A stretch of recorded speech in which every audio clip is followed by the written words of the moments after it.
नमस्कार, good morning. आप देख रहे हैं आज तक। आपके साथ मैं हूं मलिका मल्होत्रा। देश और दुनिया की तमाम बड़ी और अहम खबरें सबसे पहले, सबसे तेज दिन भर आज तक पर आपको दिखाएंगे। आप बने रहिएगा हमारे साथ। देश में कोरोना विस्फोट के बीच प्रधानमंत्री नरेंद्र मोदी ने समीक्षा बैठक बुलाई। वीडियो कॉन्फ्रेंसिंग के जरिए हुई इस बैठक में पीएम मोदी ने बच्चों के वैक्सीनेशन ड्राइव को तेज करने के लिए कहा। मोदी ने निर्देश दिया कि जिला स्तर पर स्वास्थ्य सेवाएं भी बढ़ाई जाएं।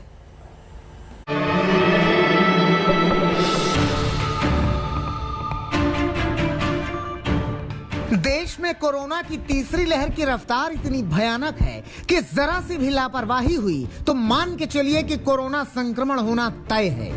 लेकिन जरा सी भी लापरवाही ना हो, इसके लिए पीएम मोदी ने स्वास्थ्य मंत्री Mansukh Mandaviya, Covid task force और स्वास्थ्य के जानकारों के साथ एक समीक्षा बैठक की। इस बैठक में तय किया गया वैक्सीनेशन पर खासा जोर दिया जाएगा।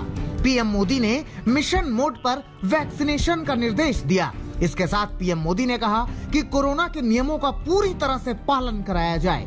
साथ ही कोरोना के खतरे को देखते हुए जिला स्तर पर भी स्वास्थ्य सेवाएं दुरुस्त की जाएं। कोरोना संकट को लेकर पीएम मोदी जल्द ही मुख्यमंत्रियों के साथ बैठक करेंगे।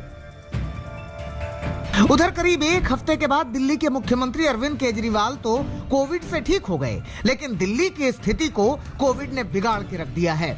22,000 से ज्यादा केस आना दिल्ली को दहशत के दयार में धकेले दे रहा है। सवाल यह है कि वीकेंड कर्फ्यू के बाद क्या दिल्ली लॉकडाउन की ओर बढ़ रही है?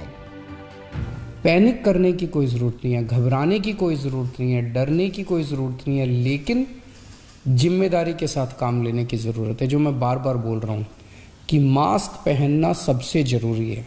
हम लॉकडाउन नहीं लगाना चाहते, फिलहाल लॉकडाउन लगाने की कोई हमारी मंशा नहीं है। कम से कम रिस्ट्रिक्शंस हम लोग लगाएं ताकि लोगों के रोजी रोटी चलती रहे, लोगों के रोजगार चलते रहें। अरविंद केजरीवाल कहते हैं कि उपराज्यपाल और डिजास्टर मैनेजमेंट अथॉरिटी हालात पर नजर बनाए हुए है।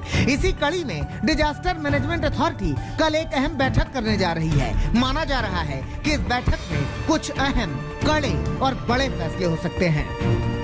तो डेली बहुत तेजी से केसेस बढ़ रहे हैं, जो एक चिंता का विषय तो है, लेकिन जैसे मैंने पहले भी बोला था, घबराने की बात नहीं है।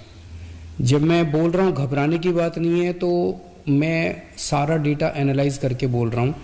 तो सब लोग मिलके, मैं, एलजी साहब, हमारे सारे ऑफिसर्स, केंद्र सरकार, सब लोग मिलके सिचुएशन के ऊपर नजर रखे हुए हैं और सिचुएशन को कंट्रोल किए हुए हैं। उधर महाराष्ट्र में भी हालात बिगड़े हुए हैं। अकेले मुंबई में अब कोविड के एक्टिव केस करीब 80,000 पहुंच चुके हैं। इसी वजह से अस्पतालों के 16% बेड भर चुके हैं। 500 से ज्यादा बिल्डिंगों को सील करना पड़ा है।